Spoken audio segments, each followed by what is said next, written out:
A small landlord in Las Vegas says that landlords should be able to repossess a house just like a car company is able to repossess a car if a tenant misses a payment. I'm Tony, and this is Real Estate Investing and Landlord News.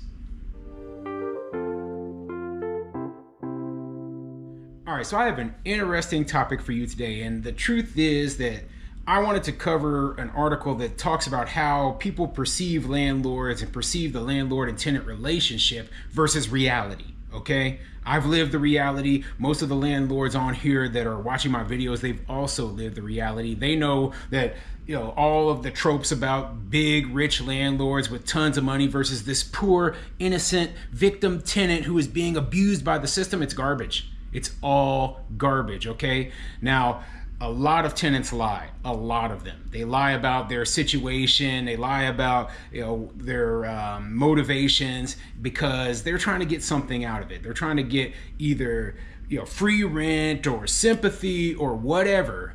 And the end result is that they have to smear us in order to get that. And we win because we have the facts and the truth behind us. And I'm not going to sit here and stand for people talking a bunch of crap on landlords, particularly small landlords, but even the big ones. Because you know what? A lot of the big landlords, they started off as small landlords. And we have to operate by the exact same systems they have to operate by. So if that's going to be the case, then I'm going to stand up and defend them as well. The big corporate landlords, with thousands of units and billions of dollars. Well, I have to defend them too, because if you try to punish them, that's what they always do. They always try, we're going to write this law and target this towards these big landlords, right? And then who does it end up hitting? The guy with one house. It's funny how that works, isn't it? So yeah, I have to stand up for them. I have to fight the laws that are supposedly attacking them as well. And so, one misstep can cost a small landlord a ton of money. So if you have one tenant who is not paying the rent and you have, like one single family home and the mortgage on that home is $2,000 a month, well, every single month that tenant isn't paying rent, you're losing personally over $2,000 once you include all the other expenses in it. So it's a nightmare. That's why I demand, and that's why all landlords should demand that we be able to remove tenants who aren't paying rent as quickly and efficiently as possible. And you know what? Very rarely are we taking cases to court, eviction court, who we're just trying to, I have malicious intent. I just don't like this person. There's very, very, very rare cases where that happens, but 99.99% of all evictions are for non-payment of rent. That's it. It's pretty simple. I'm not going to say that. I guess I did look up the stats. It's really only 95%. But the overwhelming majority, you get the point, okay? So before I get into the article, go ahead, hit the like, subscribe button, maybe leave a comment down below and let me know what you think. So do you believe that landlords, the majority of us, are just greedy people? Do you believe that the tenant has more right to a property than the landlord does? I have tenants who watch my videos. I think they hate watch me at times, but you know what? I don't care. Keep watching. Maybe you'll be exposed to the truth and you will understand why we do the things that we do, why we don't have sympathy. After you get burned so many times, like the person in this article, she was burned several times. That's why she does the things that she does. That's why she says the things that she says. Okay? Experienced landlords, they all, all of them that I've talked to, at least, we all have the same, the same thought patterns when it comes to collecting rent, evictions, etc. Now, sometimes you'll have these very bleeding heart ones, but they are not even close to the majority. Anyway, let me get into this short letter to the editor, and we can go over what I think of everything that she said. This article is coming from the Las Vegas Review Journal.com, and it says, letter, being a landlord isn't a picnic. Couldn't have said it better myself. Let's get into it. The trope of greedy landlords. I've been a landlord in Las Vegas since 1996. I currently have 4 rentals, but have had as many as 10. During that period, I have evicted all of 7 tenants. All of them, 1, knew they didn't have the rent money and waited for me to evict them because they could live for free during the eviction process. In any other business, that would be stealing. 2, trashed the house because they were mad that I was evicting them for non-payment. In 2 cases, it cost me more than $10,000 to repair the homes. In 1 case, the tenant left the kitchen faucet running, which flooded the house. So let's go over these 2 things right here and talk about my personal experience. So talking about 1, they knew they didn't have the rent money and waited for me to evict them because they could live for free, right?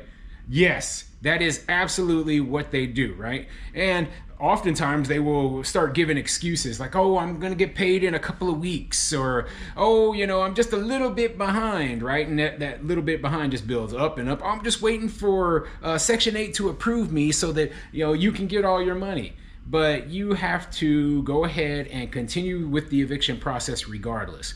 One, my thought is that you have to motivate these people. You have to motivate them to actually, come pull through with it. Now, I have had friends who, less experienced than me, who said, okay, I'm going to give them a break. And they said they only need a couple more weeks. A couple weeks turned into a month turned into 6 weeks, 2 months, you know what I mean?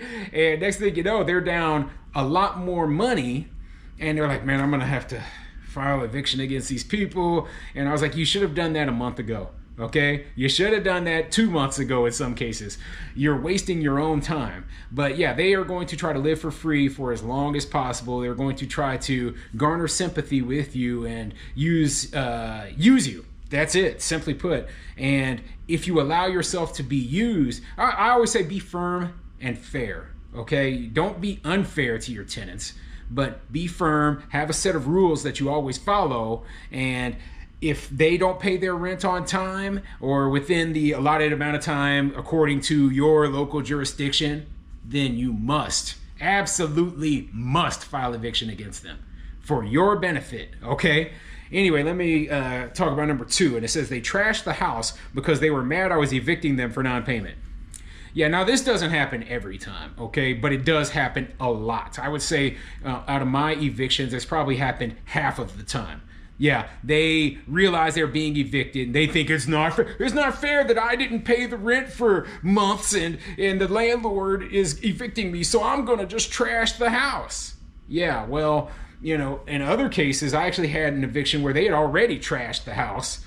So, then they had to be evicted and I had to go in and repair it. So, it's very common. It's very common. A lot of the tenants that you are evicting are not going to be the best tenants.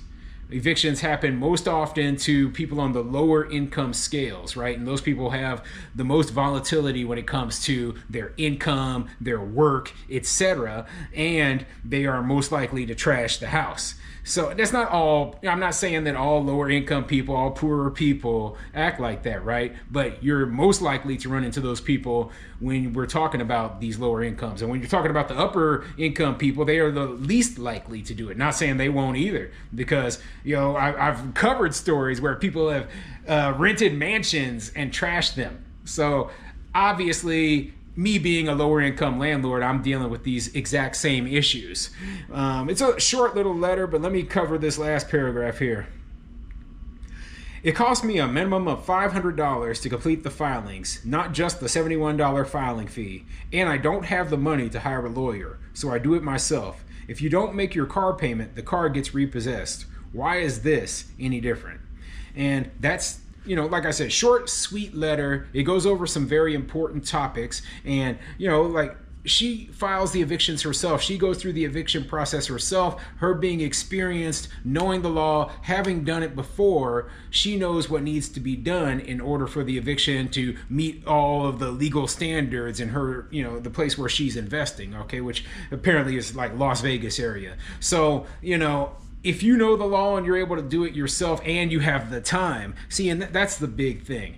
A lot of landlords are like me. They work a full-time job outside of being a landlord. So going to eviction court, it's difficult. It's difficult, I work in a law enforcement job. So me taking time off of work to go to eviction court so I can, try to evict a tenant, it's not always going to be possible. So yeah, I do pay someone else to take care of that process for me. Now, she doesn't have the money to do that. She does have the time and the skill and the knowledge to be able to do it in her jurisdiction. That's fine, okay? But the point is, even her doing it herself, the cost is substantially more than the $71 filing fee. It's a complete lie that, oh, look how cheap and easy it is for landlords to file eviction, and that's why landlords are doing it all the time. I've read this lie in so many different articles, and they're like, oh, well, we need to increase the filing fee because it's too easy for landlords to too easy and too cheap for landlords to file eviction, right? And I'm like, hey, only in fantasy world are the costs that low. Okay, that's the tip of the spear when it comes to costs. Okay, the truth is, and when you're paying a lawyer or you're paying a property manager or someone else to do this for you, it's costing you hundreds, if not thousands of dollars, especially in places like New York where the laws are a lot more complicated. Okay, so anyway, tell me what you think of this very short letter to the editor and put a comment in the comment section down below.